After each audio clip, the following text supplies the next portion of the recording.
हाँ देखिए, ये हमारी पहली प्रश्नावली है 1.1। ठीक है, ये तो आपने देखी होगी। एक बार मैं इसके सारे क्वेश्चन कर देता हूँ। पहले क्वेश्चन में क्या लिखा हुआ है जरा ध्यान से देखेंगे आप। यदि f such that r tends to r एवं g such that r tends to r दो फलन हैं तो आपको FOG और GOF ज्ञात करना है। वैसे तो देखिए इसके अंदर 4 पार्ट हैं। 4 पार्ट में से मैंने यहाँ पर 2 ही पार्ट लिखे हैं, सेकंड और थर्ड। बाकी आप कर लेना, सारे के सारे करूँगा तो बड़ी लंबी चौड़ी वीडियो बन जाएंगी। ठीक है, अब मैं आपको ये 2 पार्ट करके दिखाता हूँ। आप ध्यान से समझना, ये 1.1 का इनमें से आपको एक क्वेश्चन भी समझ में आ गया तो आप सारे के सारे कर लोगे। बड़े इजी हैं। कैसे देखो, जैसे पहले क्वेश्चन की बात करें, क्या दिया हुआ है, f such that r tends to r एवं g such that r tends to r, और क्या दिया हुआ है, f of x is equal to, क्या दे रखा है, f of x square plus 8 और g of x is equal to 3x की पावर 3 प्लस 1, ये दिया हुआ है। अब ये क्या कहता है कि ध्यान से देख ले आप कि फोगरगोफ ज्ञात कीजिए। तो आपको ज्ञात करना FOG। यहाँ पर क्या लगाया हमने, x लगा दिया। x लगाने के बाद आपको कुछ नहीं करना है, a यहाँ पर देखो बहुत इजी है, जहाँ O लिखा हुआ है वहां पर आप ब्रैकेट बना दीजिए। जहां पर O है, O का मतलब ऑफ है, f of g of x। तो देखो जहां भी ऑफ है वहां पर ब्रैकेट बना दीजिए। अब देखो अंदर की साइड में क्या लिखा है, gx। तो आप पहले यहाँ पर क्या लिखोगे, gx। अब gx क्या है, ये रहा, तो f की जगह तो f आ जाएगा, gx की जगह क्या आ जाएगा, 3x की पावर 3 प्लस 1। अब देखो ये भी बड़ा इजी काम है। इजी कैसे, देखो fx बराबर तो ये है, यदि मैं यहाँ पर ये मेरा मार्कर ही ले लूँ तो f marker is equal to marker square plus 8। तो जो भी यहाँ पर लिखा हुआ है उस पर स्क्वायर करके उसमें 8 को जोड़ना है बस। जैसे अपन यहाँ पर मोबाइल लिख ले, mobile, f mobile is equal to mobile square plus 8। तो वैसे यहाँ जो कुछ लिखा है पूरा का पूरा अपने कहाँ लिखना है, x की जगह a यहाँ पर, a यहाँ पर, ये देखो आप यहाँ से मैंने x मिटा दिया। अब यहाँ पर आपको ये वाली चीज सेट करनी है। ठीक है, फिलहाल तो मैं यहाँ x लिख देता हूँ। तो ये यहाँ पर लिखेंगे तो यहाँ क्या लिखा जाएगा, 3x square plus 1, sorry 3x की पावर 3 का होल स्क्वायर प्लस 8, ये x की जगह लिखना है आपको, इज इक्वल टू, जैसे आप इसका वर्ग खोलते हो तो कितना आ जाएगा, इसका वर्ग क्या हो जाएगा, 9x की पावर 6। भाई 3 का वर्ग हो जाएगा 9 और x की पावर 3 इंटू एक्स की पावर 3 बराबर x की पावर 6। ये नहीं कि x की पावर 9 कर दें, आप वर्ग कर रहे हैं तो वर्ग का मतलब इसका स्क्वायर नहीं, गुणा में घात जुड़ती हैं। तो 3 का जो x की पावर 3 है उसका वर्ग होगा x की पावर 3 इंटू एक्स की पावर 3 मतलब x की पावर 6। अच्छा, प्लस 1 का वर्ग 1 प्लस दोनों की गुणा का 2 गुणा, ये हो जाएगा 6x की पावर 3 और प्लस 8। आंसर हो गया 9x की पावर 6 प्लस 6x की पावर 3 और प्लस 9। ये तो आ गया FOG का मान। अब ये कहता है कि GOF का मान बताइए, तो GOF का मान बताना हो तो यहाँ पर x लगाओ, सीधा हिसाब है, इतनी कोई लंबा झंझट नहीं है। अब कुछ भी नहीं करना। अब अंदर की साइड में क्या है, fx क्या है, fx है x स्क्वायर प्लस 8, ये g के आगे आ गया, g के आगे x है, x कहाँ है यहाँ पर, a देखो आप, ये x की जगह, x मैंने मिटा दिया, x की जगह थी, तो x की जगह आपको इसको सेट करना है। बाकी यहाँ 3 की जगह 3 ही लिखना है, पावर में 3 है वो भी लिखना है, 1 की जगह 1 ही लिखना है। यहाँ जो मैंने x अभी हटाया है इसकी जगह इसको सेट कर दो। फिलहाल तो यहाँ लिख देता हूँ मैं x। अब देखो आप कैसे लिखोगे, 3 की जगह 3, इसको यहाँ लिखोगे तो क्या आ जाएगा, x की पावर 2 प्लस 8 की पावर 3 प्लस 1। अब आप इसको चाहे खोलना चाहिए तो खोल सकते हैं, नहीं तो ऐसे छोड़ दो आप, ये भी आंसर है। वरना आपको a प्लस बी की होल क्यूब का फॉर्मूला लगाना पड़ेगा। a प्लस बी की होल क्यूब का फॉर्मूला होता है a की क्यूब प्लस b की क्यूब प्लस 3ab और इंटू 3 ये ऐसे भी लिख सकते हैं 3ab into a plus B. इस टाइप से हम इसका ये फॉर्मूला से यूज करके आंसर ला सकते हैं और ऐसे भी लिख सकते हैं। ठीक है, सेकंड क्वेश्चन लेते हैं। ये इसका जो थर्ड पार्ट है बड़ा इजी है, इसमें कोई सी प्रॉब्लम नहीं है। देखो मैं आपको बता दूं,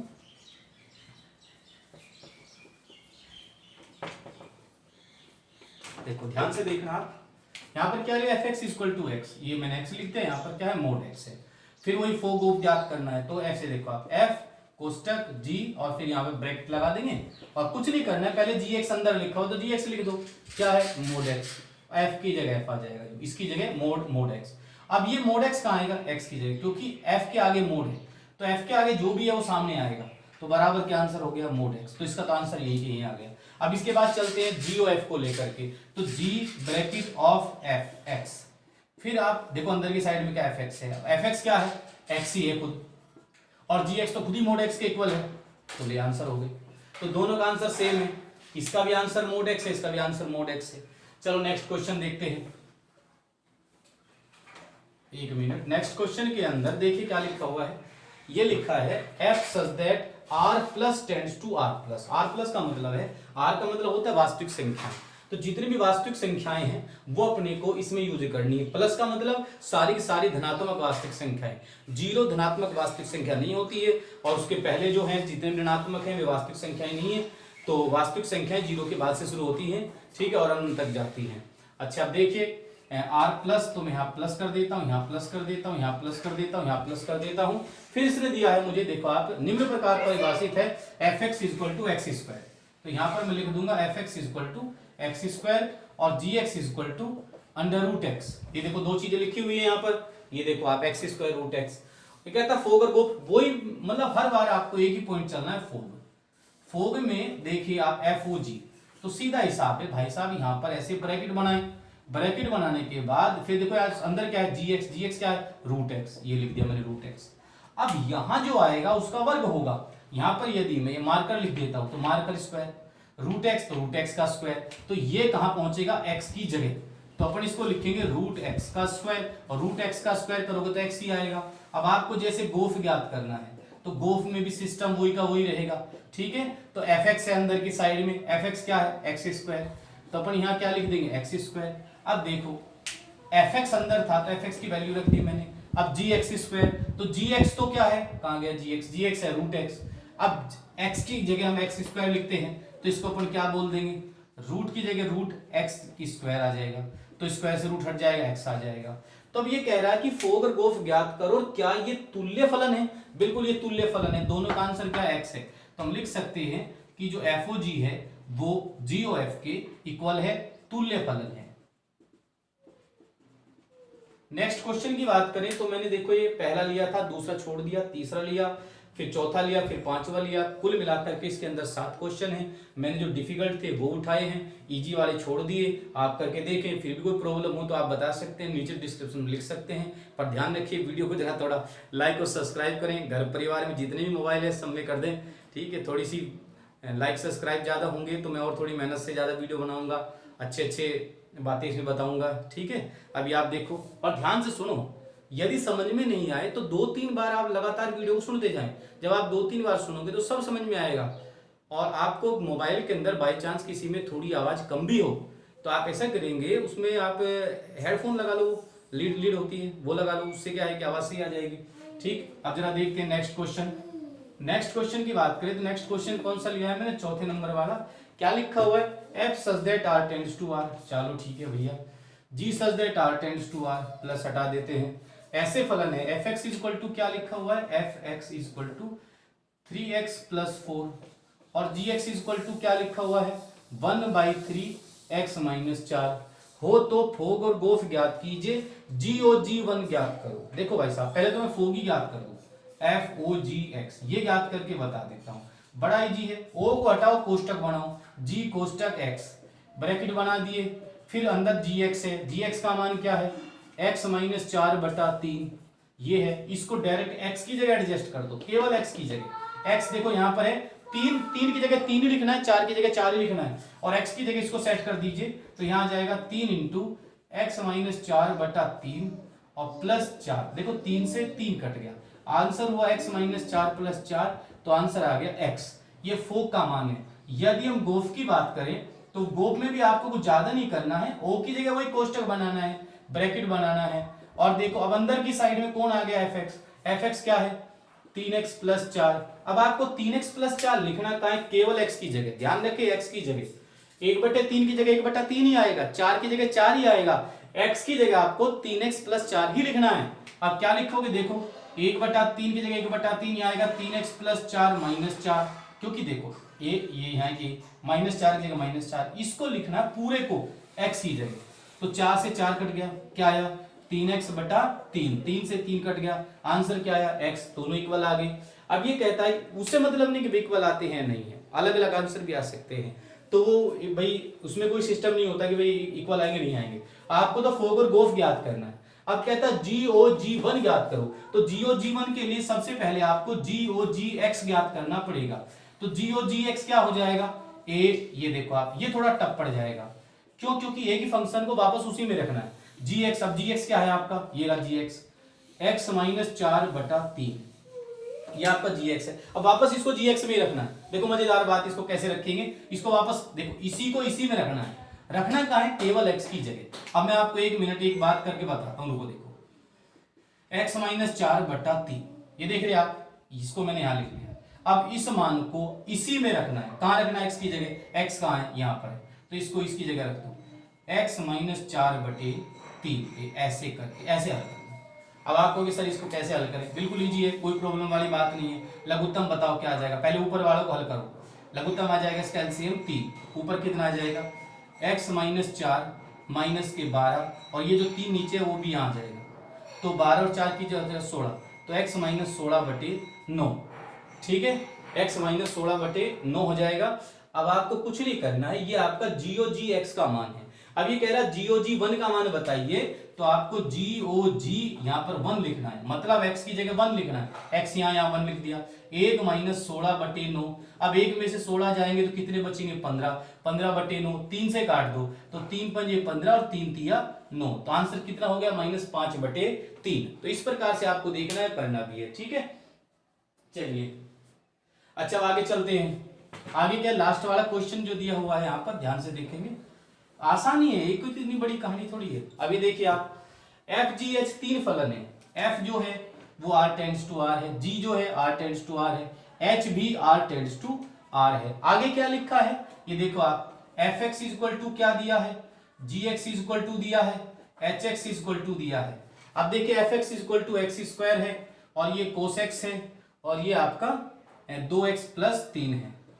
उसके बाद कहता है कि भाई HO ब्रैकेट में GOF और √2π का मान ज्ञात करो। इसका मान ज्ञात कीजिए। √2π दे दिया, इस बार x नहीं दिया, इसने स्पेशली बोल दिया इसका मान ज्ञात कीजिए। बड़ा इजी है, आराम से कर सकते हैं। कैसे, h की जगह h रखेंगे, g की जगह g रखेंगे, f की जगह f रखेंगे। यहाँ पर हम जो x लिखते थे, यहाँ पर हम लिखेंगे √2π, ब्रैकेट को ऐसे बंद कर देंगे, h की जगह h, g की जगह g।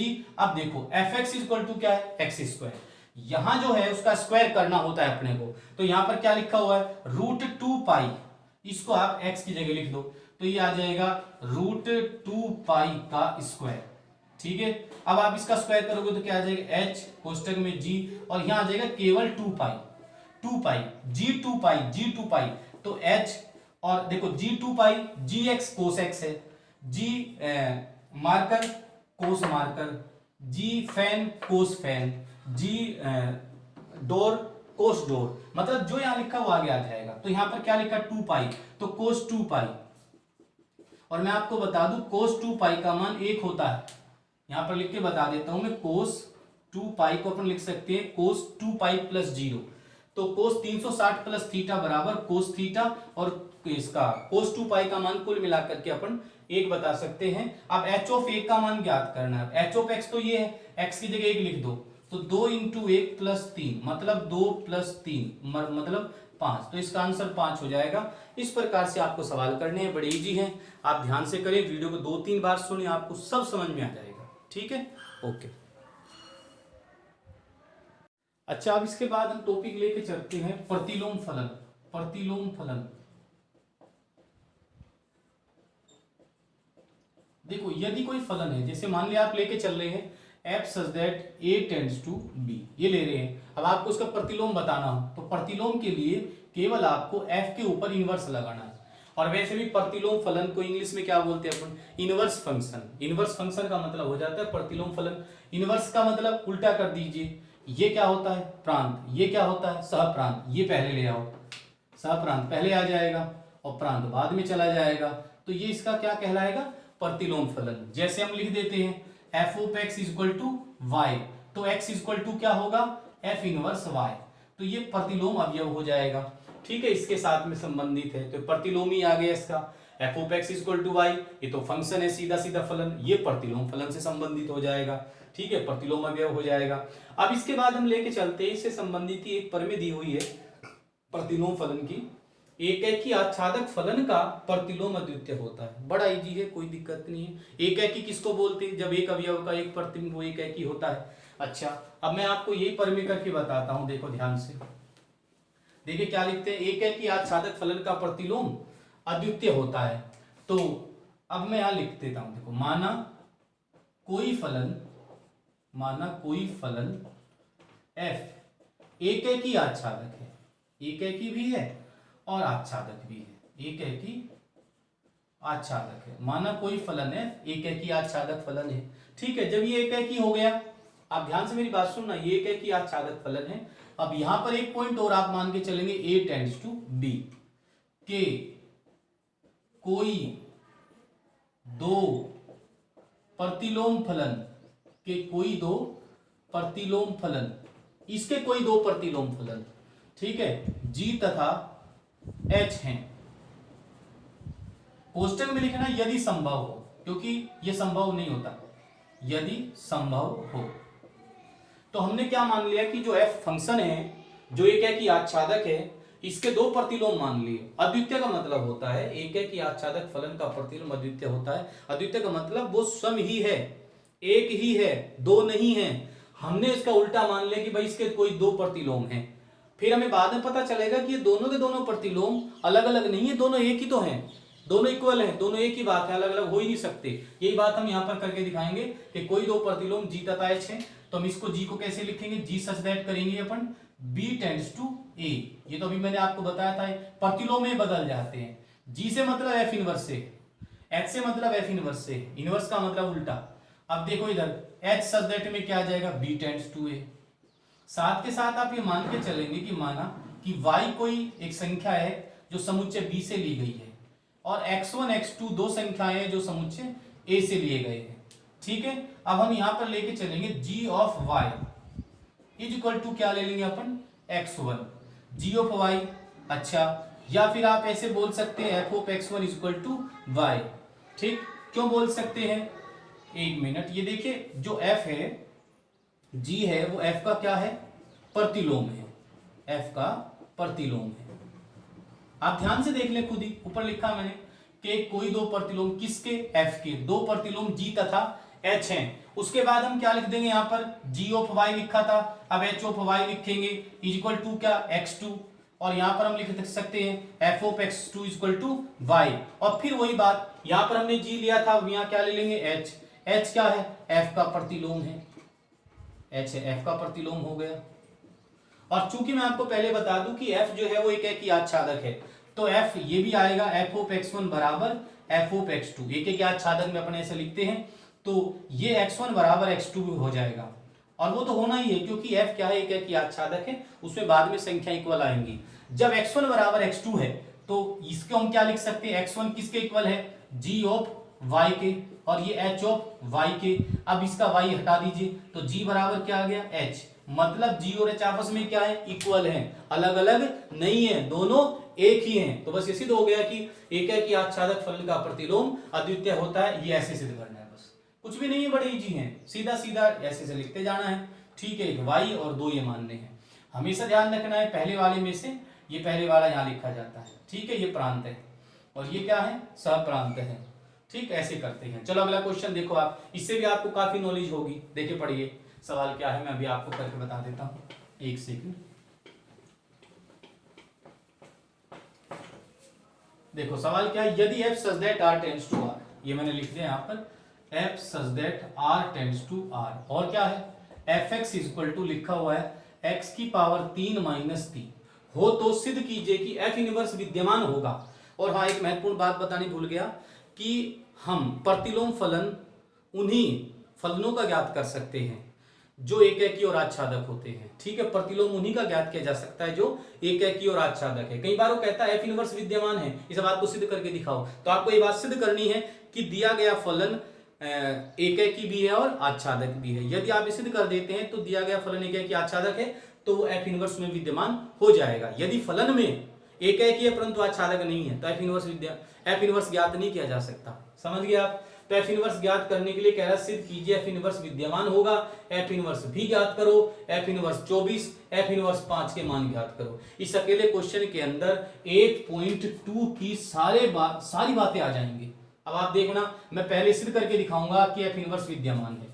तो यहां पर क्या लिखा, एफ एक्स इक्वल टू, सबसे पहले आपको सिद्ध करना एक है कि सिद्ध करने के लिए हमेशा याद रखें आपको दो संख्याएं लेनी है, एक x1 एक x2, और वे ली किससे जाती है, पहले वाले r से, और उसको अपन क्या बोलते हैं, प्रांत। कुछ नहीं करना, x1 इसकी जगह लिख दो, x की जगह लिख दिया a, ये देखो -3। अब x की जगह x2 लिख दो, a ये लिख दिया, x2 की क्यूब -3। अब इनको बराबर लिख दो, x1 f ऑफ x1 बराबर f ऑफ x2। अभी जो फंक्शन है इनको इक्वल लिख दो, x1 की क्यूब -3 बराबर x2 की क्यूब -3, 3 से 3 कट गया, x1 की क्यूब बराबर x2 की क्यूब से क्यूब कट गया, x1 बराबर x2। इसलिए फलन, इसलिए f एकैकी है। तो f का मतलब फलन, तो फलन कैसा हो गया, एकैकी है, तो ये एकैकी सिद्ध हो गया। अब हमें क्या सिद्ध करना है, आच्छादक। यदि एकैकी आच्छादक दोनों सिद्ध हो जाते हैं तो एफ इनवर्स विद्यमान हो जाएगा। आच्छादक के लिए आपको ध्यान रखना है, चूंकि ये दिया हुआ है F of X equal to क्या है, एक्स की पावर 3 -3, ये हमेशा y होता है। एफ ऑफ एक्स बराबर क्या होता है, y बराबर क्या हो जाएगा, एक्स की पावर 3 -3। अब आप सीख लेना आच्छादक कैसे सिद्ध करते हैं। आच्छादक हमेशा ऐसे करेंगे आप, और बिल्कुल इजी है, y बराबर मानना है, x बराबर करना है। x बराबर करोगे तो ये हो जाएगा y + 3 बराबर एक्स की पावर 3। अब आगे चलते हैं, तो x बराबर क्या हो जाएगा, x बराबर हो जाएगा y + 3 की पावर 1/3। ये वाला जो मान है आपको वापस इसी फंक्शन में रख देना है, और आपका आंसर यदि y आ जाता है तो ये सिद्ध हो जाता है कि फलन कैसा है, आच्छादक है। तो आप वापस इसी फंक्शन के अंदर ये x का मान रख दीजिए, f ऑफ यहाँ क्या, y + 3 की पावर 1/3 बराबर x की जगह ये x का मान रख दीजिए, y + 3 की पावर, यहाँ पर एक बार 3 भी है और ऊपर कितना है, 1/3 भी है। एक मिनट में जरा देख लूं, 3 जो है यहाँ पर आएगा 1/3 और ऊपर आएगा 3 और -3, 3 से 3 कट गया, क्या आ गया, y + 3 -3, 3 से 3 कट गया, आंसर क्या है, y। और y आते ही ये सिद्ध हो जाता है कि दिया गया फलन आच्छादक फलन है, मतलब सप्रांत के प्रत्येक अवयव का पूर्व प्रतिबिंब प्रांत में उपस्थित है, इसलिए फलन आच्छादक फलन है। ठीक, तो हम ये लिख सकते हैं कि इसलिए फलन f आच्छादक है, इसलिए एफ इनवर्स ज्ञात किया जा सकता है। और देखो मैं आपको एक बात बता दूं, x बराबर क्या है, x बराबर है y + 3 की पावर 1/3। और एक मिनट ध्यान देंगे आप, f ऑफ x बराबर क्या होता है, y, और x बराबर क्या होता है, f इनवर्स y। तो x का मान f इनवर्स y के बराबर है, तो आप x की जगह f इनवर्स y लिख देंगे, तो ये आ जाएगा f inverse y equal to, x की जगह f इनवर्स y आ जाएगा, तो f inverse y equal to y + 3 की पावर 1/3। और f इनवर्स ही क्या होता है, प्रतिलोम फलन। यह प्रतिलोम फलन है, देखो इसने क्या कहा था कि फलन एफ इनवर्स विद्यमान है, मैंने सिद्ध कर दिया कि एफ इनवर्स ज्ञात किया जा सकता है। क्यों ज्ञात किया, क्योंकि एकैकी भी है और ये आच्छादक भी है। आप इसको एक बार देख लो, हर सवाल को, हर क्वेश्चन को ऐसे ही करना है, एकैकी आच्छादक, और यदि वो एकैकी आच्छादक है तो एफ इनवर्स ज्ञात किया जा सकता है। फिर एफ इनवर्स में, एफ इनवर्स तो हमें यहीं पर ज्ञात हो जाता है, जो हम एक्स बराबर करते हैं वो हमारा एफ इनवर्स होता है। तो एक्स बराबर ये आया, एफ एक्स बराबर वाई होता है, एक्स बराबर एफ इनवर्स वाई होता है, इसको यहां लिख दो। तो एफ इनवर्स वाई बराबर ये जो है ये हमारा प्रतिलोम फलन है। अब कहता है कि एफ इनवर्स 24 बताइए, तो देखो एफ इनवर्स 24 बराबर वाई की जगह 24 लिख दो, तो 24 + 3 की पावर 1/3। 24 और 3 कितने होते हैं, 27, 27 की पावर 1/3, 27 को अपन बोलेंगे 3 की पावर 3 की पावर 1/3, 3 से 3 कट का आंसर क्या आया, 3। उसके बाद कहता है कि एफ इनवर्स 5 का मान ज्ञात कीजिए, तो आपको कुछ नहीं करना है, y की जगह 5 लिखना है, +3 की पावर 1/3, 5 और 3 कितने होते हैं, 8, 8 की पावर 1/3, 2 की पावर 3, 2 की पावर 3 ही 8 होता है, तो यहाँ 1/3, 3 से 3 कट जाएगा, आंसर कितना आया, 2। तो इस प्रकार से हम ये मान ज्ञात कर सकते हैं। ठीक है, नेक्स्ट वीडियो के अंदर मैं आपको और सवाल बताऊंगा, आप देखते रहें इसको।